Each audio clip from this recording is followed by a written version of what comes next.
In today's video, I will be showing you how to fix Twitch stop working problem. So the answer is easy. Just go to the settings and then scroll down to the apps section, and then go to the search and search Twitch.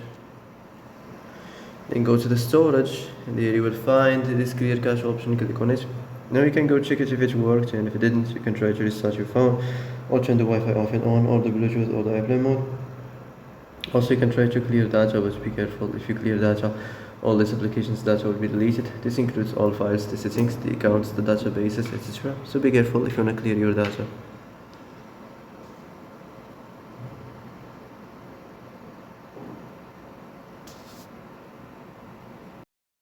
And that's it for today's video. I hope this is the answer you've been looking for.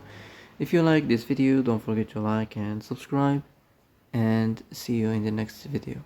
Thanks for watching.